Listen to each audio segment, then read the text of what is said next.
Audio visual books by Aparna চ্যানেলে আজ আপনাদের পড়ে শোনাব সাহিত্যিক বিভূতিভূষণ বন্দ্যোপাধ্যায়ের লেখা ছোট গল্প অরণ্য কাব্য।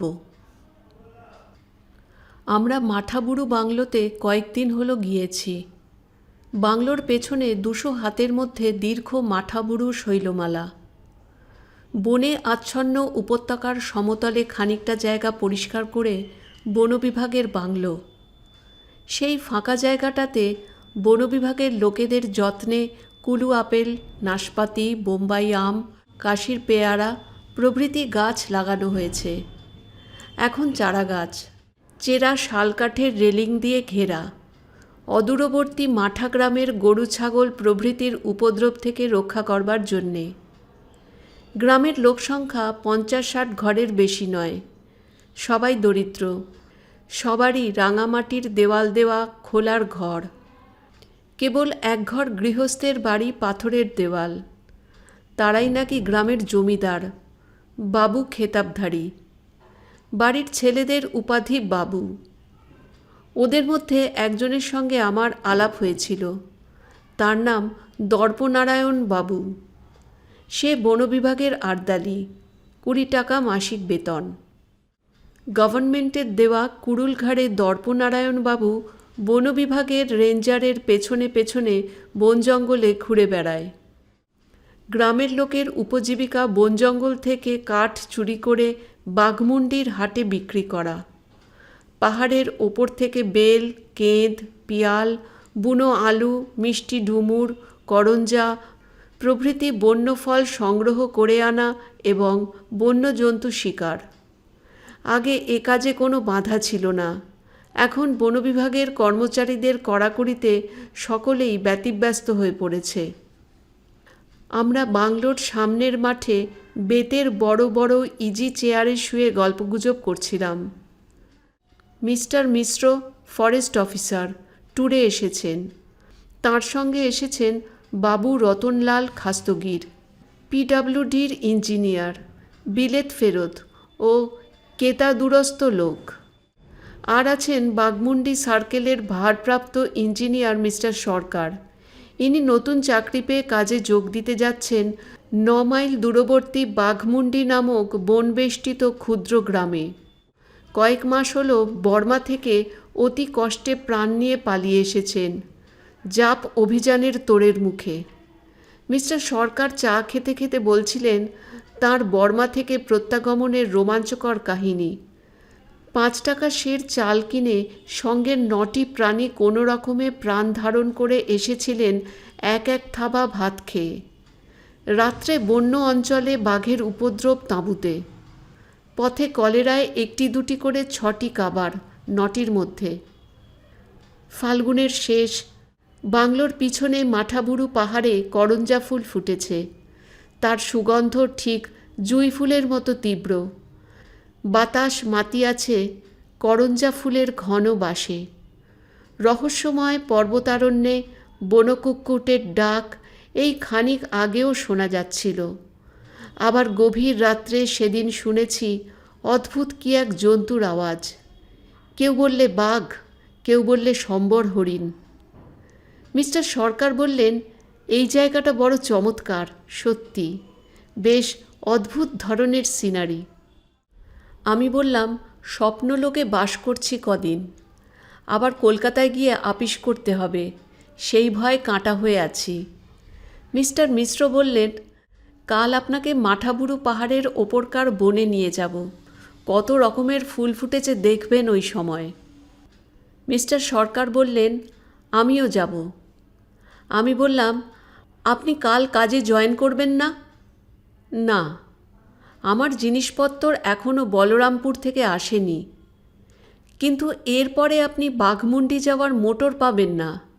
মিস্টার মিশ্র তো কাল চলেছেন। মিস্টার মিশ্র বললেন হ্যাঁ, কথাটা খানিকটা ঠিক, তবে আমি কাল যাব বলতে পারি নে। That depends. পুরুলিয়া থেকে যদি তার আসে তবে, নয়তো পরশু সকাল। হঠাৎ মিস্টার সরকার উৎকণ্ঠ হয়ে বললেন ও কি ডাকছে বনে, ভীষণ আওয়াজ। আমি হেসে বললাম, তাই তো। কি বলুন তো? আমি কিছুই বুঝছি না। কি ওটা? মিস্টার মিশ্র বললেন, প্রাগৈতিহাসিক ব্রন্টোসরাস নয়, nothing more than a barking deer. Mister Sarkar বিস্মিত হয়ে বললেন, বার্কিং ডিয়ার? অমন শব্দ! ও যে পাহাড় বন ফাটিয়ে দিচ্ছে আওয়াজে। আমি হেসে বললাম, ও আপদ ওই রকম করে। মিস্টার মিশ্র চাকরকে ডেকে আরও কয়েক পেয়ালা গরম চা আনতে বললেন। বেশ লাগছিল এই চমৎকার রাত্রিটা। যদিও দিনে বেশ গরম, শুকনো শালপাতার গন্ধ মেশানো ও করঞ্জা পুষ্পের সুবাসে ভরা নৈশ বাতাস বাংলাদেশের অগ্রহায়ণ মাসের রাত্রির মতো ঠান্ডা। আমরা কেউ কম্বল, কেউ আলোয়ান গায়ে দিয়ে বসেছিলাম। আমি বললাম, বর্মা থেকে ফেরবার পথে পাহাড় জঙ্গলের দৃশ্য কেমন দেখলেন মিস্টার সরকার? ওহ, ছিন্দুইন নদী পার হয়ে মণিপুরের পথে যে অপূর্ব পাহাড় বনের দৃশ্য, তেমন দৃশ্য হঠাৎ চোখে পড়ে না। অনেক বড় বড় সাহেবের মুখেও আমি একথা শুনেছি।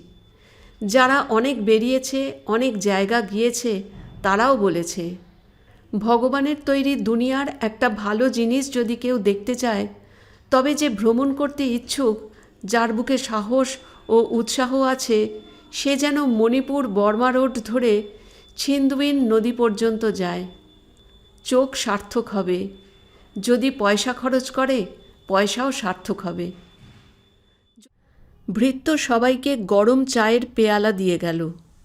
আমাদের পরামর্শ হচ্ছিল, আগামীকাল যদি পুরুলিয়া থেকে মিস্টার মিশ্রর তার না আসে, তবে বিকেলে মিস্টার সরকারকে নিয়ে নাকটিটারের ফরেস্টে সবাই মিলে টি পিকনিকে যাওয়া যাবে। মিস্টার মিশ্র বললেন, বাঘমুন্ডিতে বড্ড কষ্ট হবে আপনার মিস্টার সরকার। ছোট্ট গ্রাম, একটি বাঙালি নেই, থাকবার ঘর পাবেন না। ডাকবাংলো আছে বটে, কিন্তু তাতে কদিন থাকবেন? রান্না করবে কে? নানা অসুবিধে। সভ্যতার মুখ দেখতে পাবেন না। পাহাড় জঙ্গলের মধ্যে বাস। মিস্টার খাস্তগির বললেন, থাকবার যতদিন ঘর জোগাড় না হয় ততদিন উনি ডাকবাংলোতেই থাকবেন। সে ঠিক করে রেখেছি। ভদ্রলোকের ছেলে যাবেন কোথায়? গাছতলায় তো উঠতে পারেন না। মিস্টার খাস্তগির মিস্টার সরকারের ওপরওয়ালা অফিসার। মিস্টার সরকার কৃতজ্ঞতার দৃষ্টিতে ওর দিকে চেয়ে বললেন, সে আপনার দয়া। যাতে ফ্যামিলি আনতে পারি, এ ব্যবস্থাটা করে দেবেন, নয়তো বড় কষ্ট হবে। মিস্টার মিশ্র বিস্ময়ের সুরে বললেন, ফ্যামিলি? না মশায়, আমি আপনাকে সে পরামর্শ দিই নে। কেন? না, এসব বেখাপ্পা জায়গায় কেউ ফ্যামিলি আনে? আনছি আর কি সাধে, নিতান্ত পেটের দায়ে। যাই হোক, আমার পরামর্শ অন্য রকম। এই কোন? হ্যাঁ, দেখা গেল একটা বাইরের লোক রাস্তার ওপর থেকে চলে এসে বাংলোর হাতায় ঢুকল। মিস্টার মিশ্রর প্রশ্নের উত্তরে সে আরও কাছে এসে এক লম্বা সেলাম দিল সবাইকে। তারপর এগিয়ে এসে মিস্টার মিশ্রর হাতে একখানা চিঠি দিলে। মিস্টার মিশ্র চিঠিখানা দেখে বললেন, এ তো বাংলা চিঠি দেখছি। আমি তো পড়তে পারবো না। এই নিন, পড়ুন। কে লিখল চিঠি? আমার হাতেই চিঠিখানা দিলেন। আমি খুলে দেখলাম বাঁকা মেয়েলি হাতে লেখা কটি মাত্র ছত্রে লেখা চিঠি। তাতে লেখা আছে, আমার স্বামী উপানন্দ মণ্ডল মৃত্যুশয্যায়। কদিন হইতে জ্বর আর ছাড়িল না। জ্ঞান নাই। একা আমি যে কি করিব বুঝিতে পারি না। আমার হাতে টাকা পয়সা নেই। একজন লোক নেই যে আমার কথা বুঝিতে পারে। এই চিঠি দিলাম, বাঙালিবাবু হইলে চিঠি পড়িয়া দয়া করিয়া আসিয়া আমার স্বামীকে বাঁচান। ইতি দুঃখিনী উপানন্দ মণ্ডলের স্ত্রী। আমি উত্তেজনায় চেয়ার ছেড়ে উঠে দাঁড়াই। মিস্টার খাস্তগির বললেন, কি হলো? কোথাকার চিঠি? ব্যাপার কি? আমি চিঠি পড়ে সকলকে শোনালাম। মিস্টার মিশ্র জিজ্ঞাসা করলেন, কোথাকার চিঠি? কোন জায়গা থেকে আসছে? বাকি সকলেই হতবুদ্ধি। হঠাৎ মনে পড়ল, পত্রবাহক তো এখানে সশরীরে উপস্থিত, তাকে জিজ্ঞাসা করা গেল কথাটা। সে বললে, বাঘমুন্ডি সে। আমি বললাম, এ বাবু কে? কন্ট্রাক্টর কা কিরানি। কোন কন্ট্রাক্টর? फॉरेस्ट इजारादार। वो कॉन्ट्रैक्टर हुआ पर नहीं रहता है। किरानी बाबू उनको काम देखता था। आज 7 रोज से बाबू बीमार पड़ा और मिस्टर मिश्र बोलें, बुझते पेरेছি। লোচনলাল কন্ট্রাক্টরের বুঝনদার। সবাই ঘাসের আঁটি ওজন করে, প্রেসে আঁটি বাঁধায়, সামান্য 20-30 টাকা মাইনে পায়। ওখানে বাঙালি তো আর কেউ নেই। মিস্টার খাস্তগির বলে উঠলেন, চলুন সবাই, একটি বাঙালি পরিবার বিপন্ন, এই বিদেশে বিভুঁইয়ে। লেটাস। মিনিট 20 মধ্যে সকলে তৈরি হয়ে মিস্টার মিশ্রর মোটরে এসে উঠলাম, সঙ্গে সেই পত্রবাহক। রাস্তার মাঝে মাঝে বন জঙ্গল বেশ ঘন স্থানে স্থানে। ডান দিকে দীর্ঘ মাঠাবুরু শৈলমালা আমাদের সঙ্গে সঙ্গে চলেছে। বনে বনে করঞ্জা ফুলের সুবাস। উঁচু নিচু পথে শোভা নদী, কি চমৎকার নামটি। পার হয়ে এখন জল নেই। রাত 8:30টার মধ্যে বাঘমুন্ডি পৌঁছে গেলাম। পত্রবাহক নিয়ে গিয়ে তুলল এক খোলার বাড়িতে। বাড়ির সামনে একটা খুব বড় কুসুম গাছ। বাড়ির মধ্যে থেকে কান্নার শব্দ শুনে আমরা মোটর থেকে না পারি নামতে, না পারি হাত পা কোলে করে বসে থাকতে। মিস্টার মিশ্র হাঁক দিয়ে বললেন, কে আছেন বাড়িতে? মোটরের হর্নও বাজানো হলো। 2-3টে ওদেশি লোক কোথা থেকে জুটল এসে মোটরের কাছে।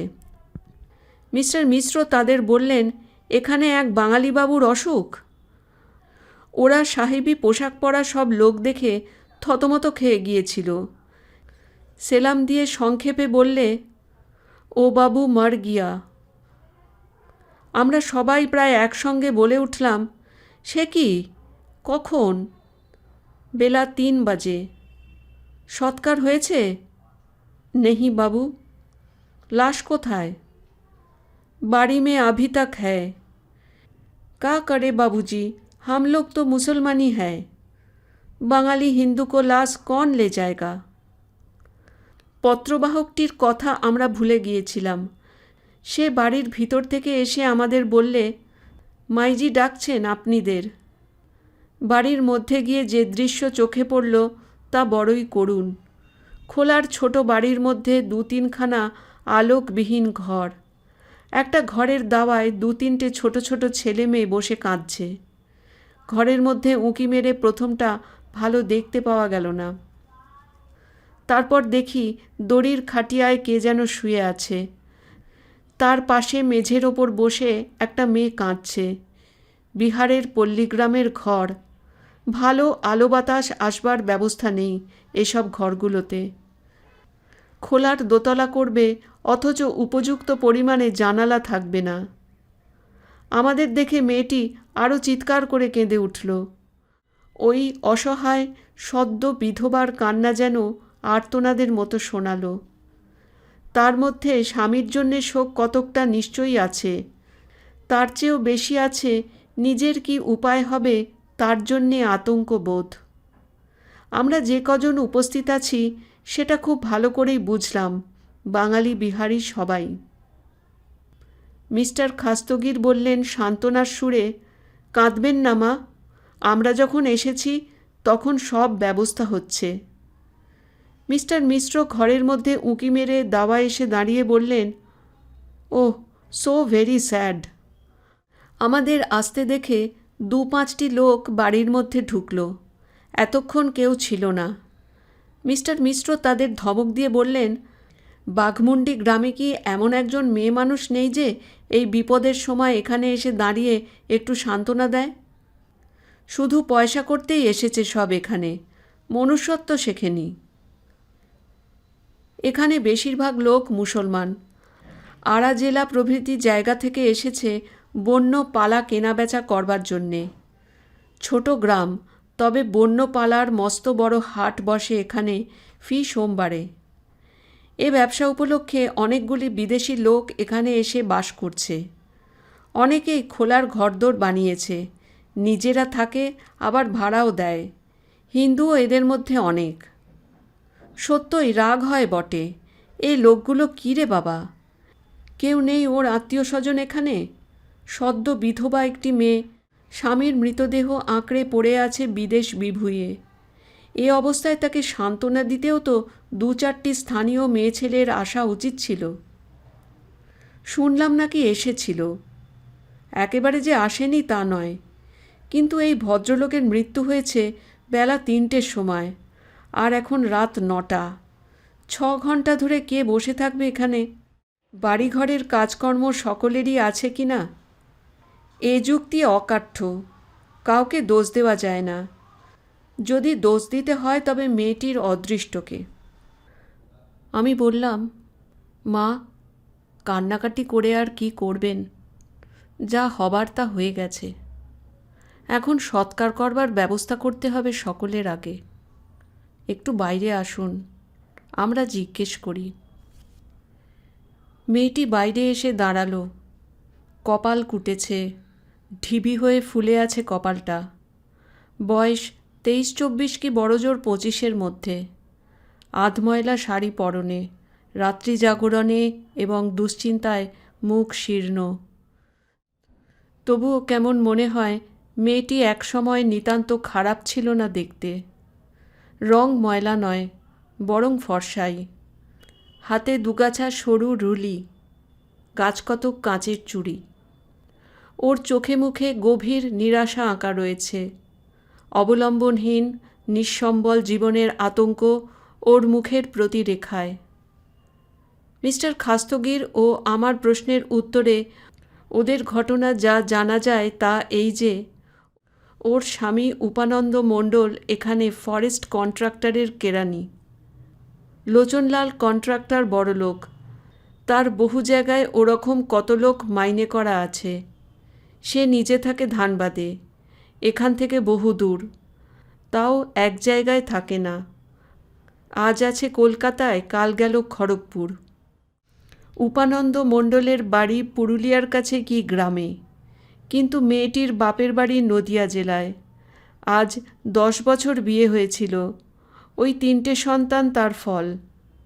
বাপের বাড়ির অবস্থা খারাপ, শ্বশুর বাড়িতেও এক বৃদ্ধ জ্যাঠা শ্বশুর ছাড়া আর কেউ নেই। চাকরি না করলে যদি সংসার চলবেই, তবে এত দূর পাণ্ডব বর্জিত স্থানে পাহাড় জঙ্গলের দেশে কেউ আসে চাকরি করতে? বললাম, বাপের বাড়িতে কে আছে? সৎ মা ও 2টি বইমাত্র ভাই। বাবা বেঁচে? তাহলে কি আজ? বলেই মেয়েটি ডুকরে কেঁদে উঠল। ওর এই কান্নার মধ্যে একটা অসহায় সুর ফুটে উঠল বেশি করে। সে ততটা আধ্যাত্মিক নয় যতটা আধিভৌতিক। সংক্ষেপে সব বোঝা গেল।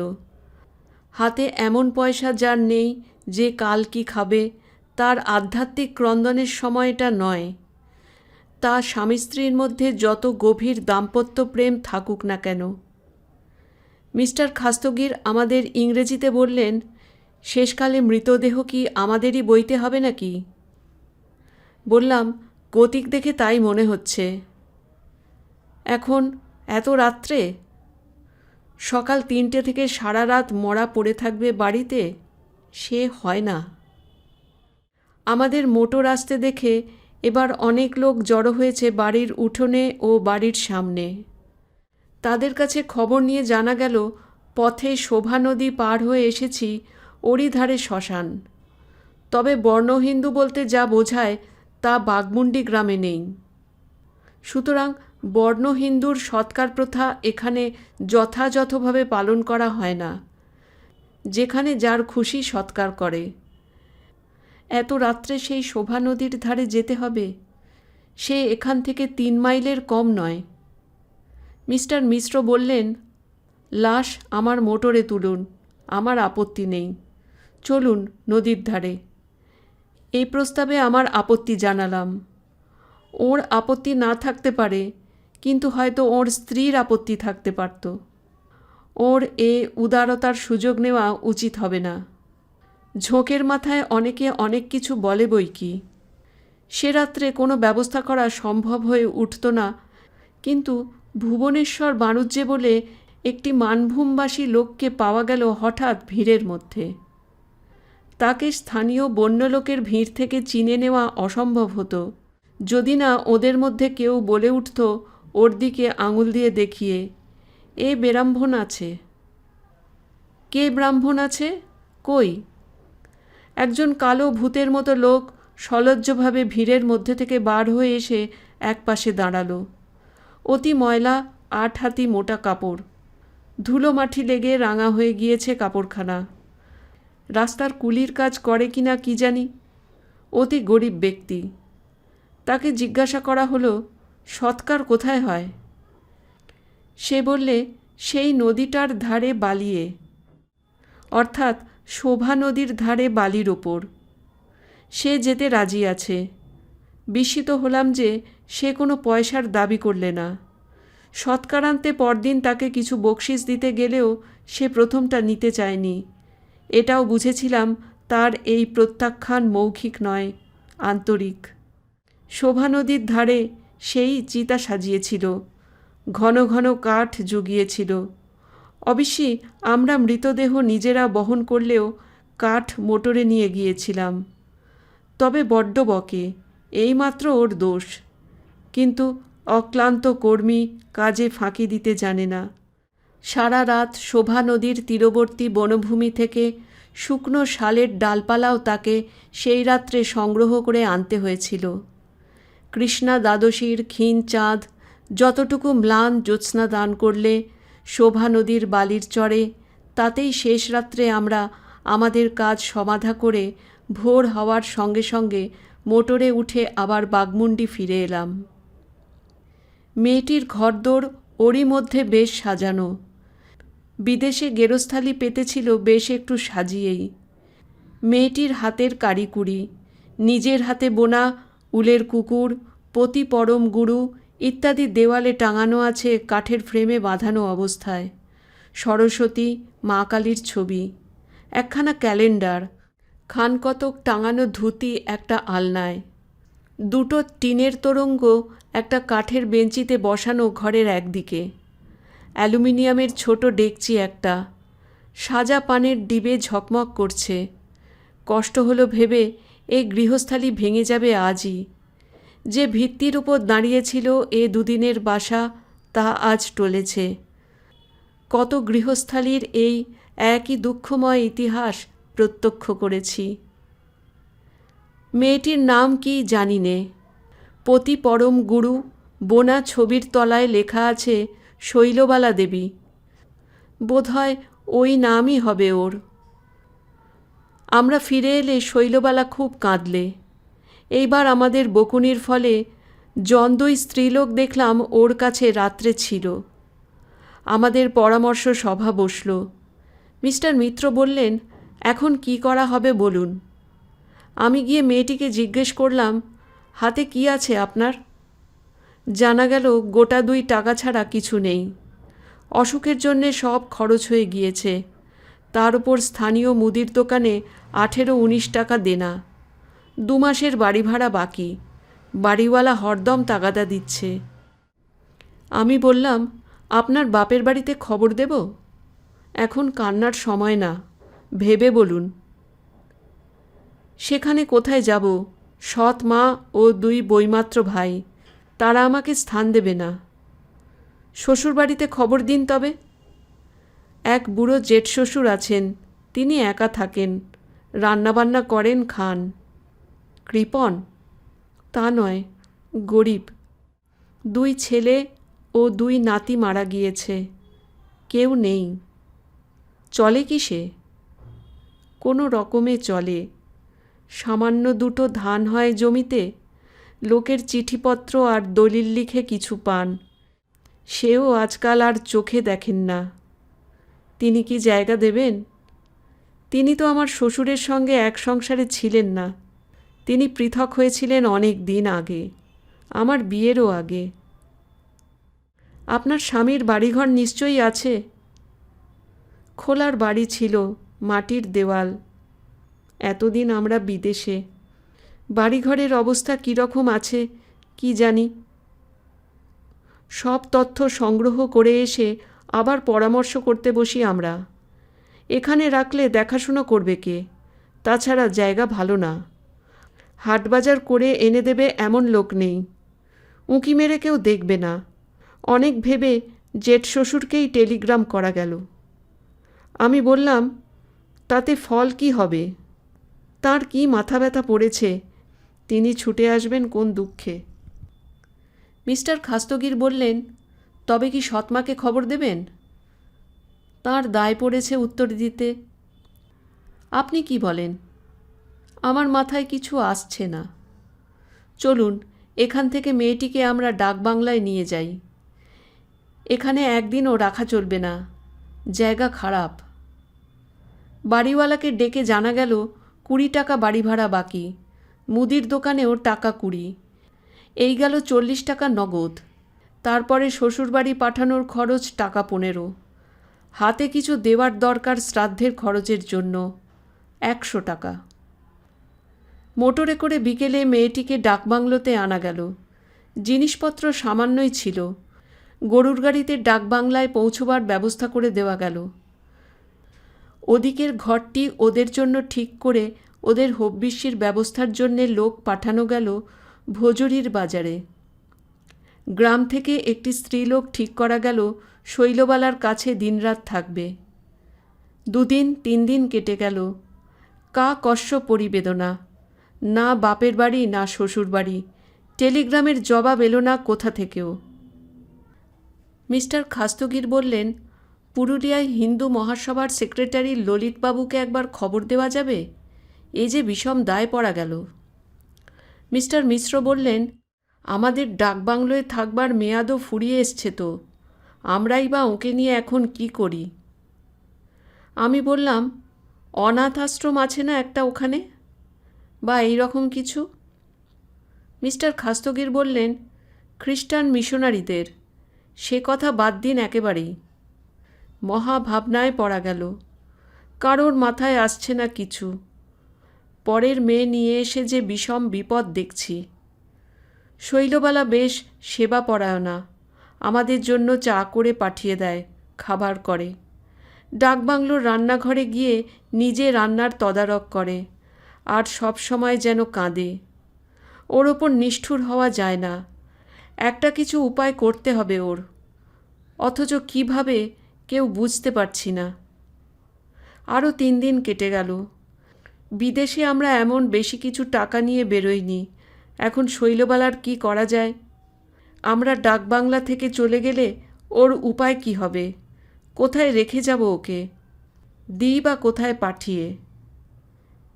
এখানে বেশি দিন রাখাও যায় না, কে কি বলবে। মাঝগ্রামের এক বৃদ্ধ বৈষ্ণবের পরামর্শে আমরা তার সঙ্গে শৈলবালাকে তার জেঠ শ্বশুরের কাছে পাঠিয়ে দিলাম। হাতে সামান্য কিছু টাকাও দিয়ে দিলাম ওর স্বামীর শ্রাদ্ধশান্তির জন্যে। এই 6-7 দিন ও ডাকবাংলোর ঘরটাতে একটা ছোটোখাটো সংসার পেতে বসেছিল। যাবার সময় বড় কান্নাকাটি করতে লাগলো, তার যেন যাবার ইচ্ছে নেই। সে কি সত্যিই ভেবেছিল চিরকালের আশ্রয় হবে ওর এই ডাকবাংলায়, পথিপার্শ্বের ডাকবাংলায়, যে আশ্রয় ওর স্বামীর ঘরে পেলে না? শৈলবালা ওর পোটলাপুটলি নিয়ে মোটরে উঠছে। মোটরে ওকে বলরামপুর পাঠানো হবে, সেখান থেকে ট্রেনে যাবে। সন্ধ্যাবেলা, পঞ্চমীর জ্যোৎস্না পড়েছে মাঠাবুরু শৈলশ্রেণীর শালবনে। করঞ্জা ফুলের তেমনি মিষ্টি সুবাস বাতাসে। সেদিন নাকটিটারের বনে, শোভা নদীর তীরের বনভূমিতে যেমন পেয়েছিলাম, মাদল বাজছে মাঝগ্রামের মহুয়া মদের ভাটিতে। কেমন জীবনের মধ্যে ও যাচ্ছে, কে ওকে আশ্রয় দেবে, এসব কথা মনে না উঠে পারল না। চলে গেল ওদের মোটর। পরদিন সকালে মিস্টার সরকার এসে হাজির। আমরা বললাম, কি মনে করে হঠাৎ যে? না, ওখানে আসবো না, উপানন্দ মণ্ডলের ব্যাপারে বুঝলাম যে এখানে চাকরি পোষাবে না, ফ্যামিলি না নিয়ে থাকলে আমার চলবে না, আর আনলে তো অমন বিপদ সবারই হতে পারে। আজই রিজাইন দিয়ে দেবো অমন জায়গার চাকরিতে। মিস্টার সরকার সেই দিনই পুরুলিয়ায় চলে গেলেন। তাকে বলে বুঝিয়ে কিছুতে রাখা গেল না। সাহিত্যিক বিভূতিভূষণ বন্দ্যোপাধ্যায়ের লেখা গল্প অরণ্য কাব্য এখানেই শেষ হলো। ভালো লাগলে বন্ধুরা একটা লাইক করবেন, কমেন্টস করে জানাবেন কেমন লাগলো, শেয়ার করবেন আর সাবস্ক্রাইব করে চ্যানেলটির পাশে থাকতে ভুলবেন না। ধন্যবাদ।